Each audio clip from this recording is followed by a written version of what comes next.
What's going on, guys? It's Brandon. You're watching Watch and Unwind. I have on the Rolex Oyster Perpetual 41 millimeter on today, green dial. And this is a great watch to wear for this conversation we're going to have. I want you guys to partake. Make sure you let me know down in the comments what you have to say in this situation, what kind of camp you guys are falling into. I was on a watch forum the other day and there was a discussion going on about heritage, if it's important or not. I am from the camp. I think it's very important. But what surprised me, a lot of people said this is what watch brands use when they're not updating their watches, or it's kind of inflated talk that watch brands use when they're not pushing the boundaries somewhere else, like in the specs or what they're offering for the price, this and that. And I was really surprised because to me, where I'm at in this hobby, heritage is almost everything. Um, what is heritage then? Well, I guess it has to be a brand that is well established, has been in business for a long time, like Blancpain, like Rolex is actually a little newer than some of these other brands. Blancpain was founded in 1735, I believe.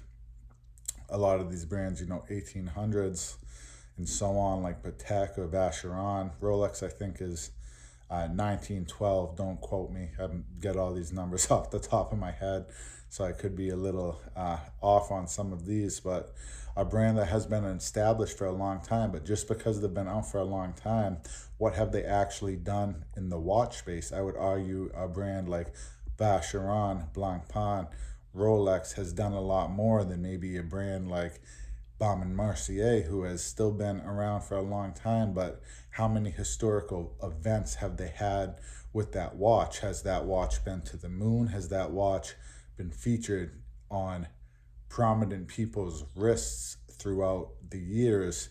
The movement, what's the story behind the actual movement? You have a watch like the Zenith El Primero, which almost was a watch that didn't happen. The watchmaker had to hide the blueprints and the schematics for that watch to actually let that watch happen. Stories like that, guys, that is the heritage behind the watch. So when you're buying a watch, you're not just buying the specs, you're not just buying the design of the watch, because what separates a watch like the $2,000 Formax Brief GMT from a watch like this, which costs $6,000, closer to 10, 12 on the secondary market, and at one point was up there at $24,000, or a watch like the Submariner, which starts at $9,000, $10,000.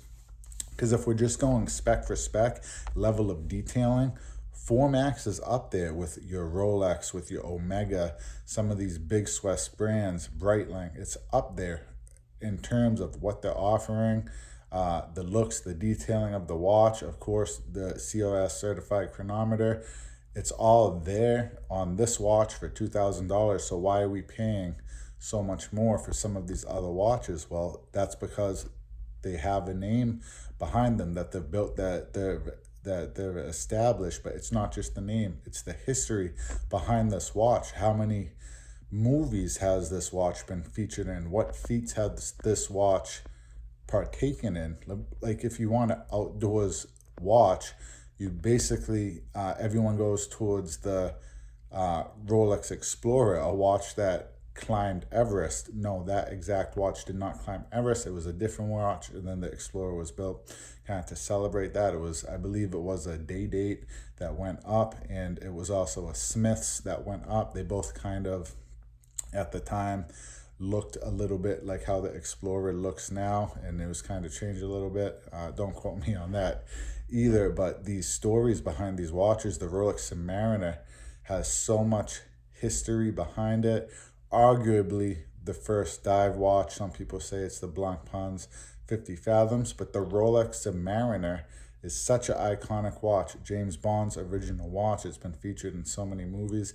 So many people have owned this watch, and it's just so important. It's taken the risk of many real divers who have, explored the ocean's depth. And it's basically the model that every other dive watch is based off of, guys. Every other dive watch on the market is pretty much a homage of the Rolex Submariner, and that's because it's built that up. So when you buy a watch, you're not just, buying the specs, you're buying into all this history of the watch, the actual movement, the case, the crown. Each little part of the watch might have a different story attached to it. And to me, where I'm at, that's much more important than, just the specs of every watch. So a lot of my purchases lately have been in this vein. I'm saving up for another Rolex. I would love a Submariner or a GMT Master 2, possibly even a Rolex Explorer 2. But you don't have to spend a lot of money. A lot of people get discouraged. Oh, I can't buy into these brands. They're too much money. That's why I don't care about heritage. A brand like Seiko has a lot of heritage behind it too. A lot of watches that have been featured in plenty of movies. And the Alpinist, I mean, that's a great example of a watch that's been around for a long time and has climbed plenty of mountains. You can find a lot of cool pictures online of some vintage, like older, I guess, I shouldn't say vintage pictures, but some older pictures of mountain climbers with some of these original Alpinist watches on their wrist. So that's a brand that has a lot of history behind it. I recently bought that 1990s Tag Heuer Night Diver Series 1500.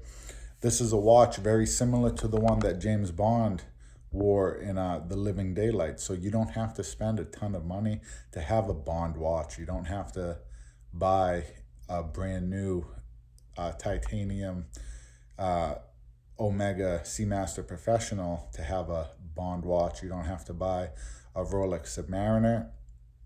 Bond actually wore a lot of Seikos too.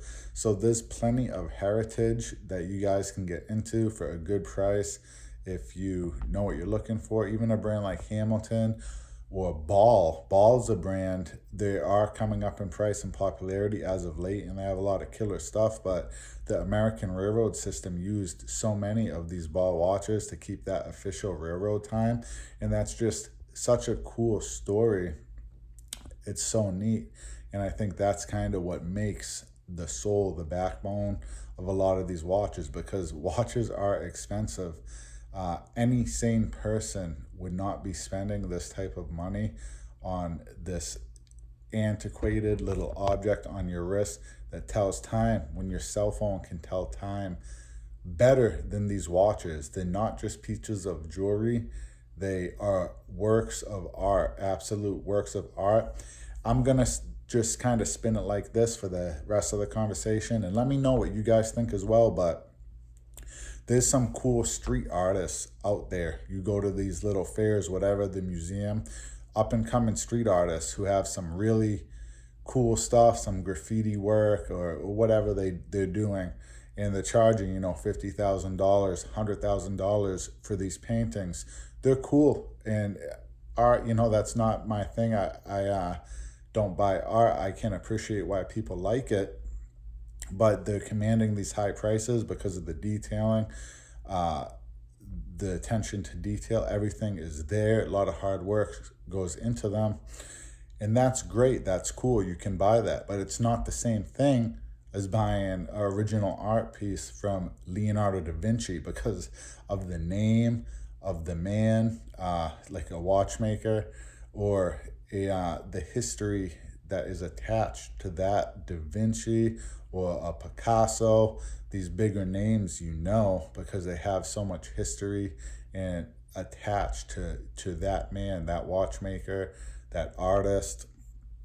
And that's kind of what you're buying into. That's not to say the street guy, or the newer guy artwork is any better or any worse than that, but it doesn't have that history attached to it. And that's kind of how I think about it. If we're going to talk about heritage in the watch space, a lot of these micro brands are awesome. I will probably buy a Formax. I love that brand. They are absolutely amazing. Some of these micro brands are such on a next level. It's amazing. And they're going to build that heritage up. But I don't think that we should be discounting heritage now, because in my opinion, it definitely does mean something. It's not just nonsense. But let me know what you guys think. I appreciate it, guys. Please hit the thumbs up button. It helps out a lot. Hit the subscription button. Hit notifications if you want, because it does help out a lot too. Thanks so much, guys. I'll catch you on the next one.